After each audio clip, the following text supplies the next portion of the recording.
नमस्कार, N4 न्यूजमध्ये मी स्वप्नील दुधारे आपलं स्वागत करतोय।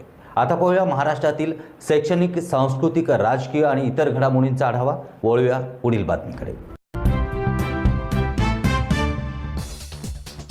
तांबरवाडी येथील ग्रामदैवत श्री गुरु लालगीर महाराज यांच्या मठामध्ये श्रीकृष्ण जन्मोत्सव साजरा करण्यात आला। यावेळी महिलांनी भजन गात सुंदर असा पाळण्याचा देखावा करत गोड मधुर आवाजात श्रीकृष्णाचे पाळणे गाऊन आनंदात परंपरागत गोकुळाष्टमी म्हणजेच श्रीकृष्ण जन्माष्टमी महिलांनी मोठ्या हर्षोल्लासात साजरी केली।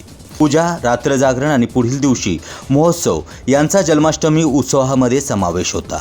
भगवान कृष्ण हे देवकी आणि वासुदेव यांची पुत्र आहेत। भगवान श्रीकृष्णाचा जन्मदिवस हिंदू लोक जन्माष्टमी म्हणून साजरी करतात। हिंदू परंपरेनुसार श्रावण भाद्रपद महिन्याच्या 8व्या दिवशी मध्यरात्री मथुरेत कृष्णांचा जन्म झाला असं मानलं जातं।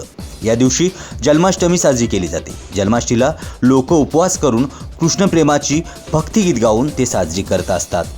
ग्रामीण भागात घराघरातील महिलांनी जन्माष्टमीचं वृत्त धरून कृष्ण भगवंताची मोठ्या उत्साहाने आकर्षक पाळण्यात सजावट करून पाळण्यात बाळगोपाळ कृष्णाची प्रतिमा ठेवून पाळणे गाऊन जन्माष्टमी साजरी केली।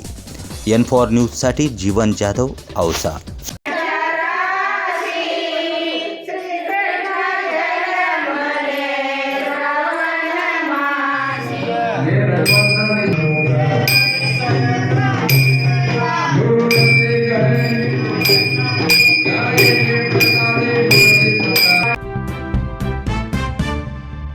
याबरोबरच या बातमीपत्रात आपण इथेच थांबूया। पुन्हा भेटूया पुढील बातमीपत्रामध्ये।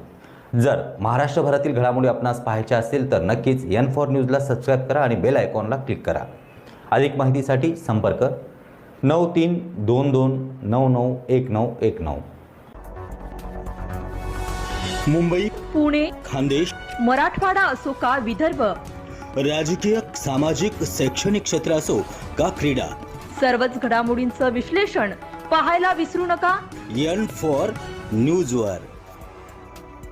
मी अभिनेत्री, निर्माती, दिग्दर्शिका किशोरी शहाणविच। N4 न्यूजच्या सगळ्या दर्शकांना माझ्यातर्फे खूप खूप शुभेच्छा आहेत। हे नवीन वर्ष, हे संक्रांत, या सगळ्यांच्या माझ्यातर्फे तुम्हाला सगळ्यांना शुभेच्छा आहेत। N4 न्यूज देखने वाले सभी दर्शकों को मेरा यानी कि अनुषा शर्मा का नमस्कार।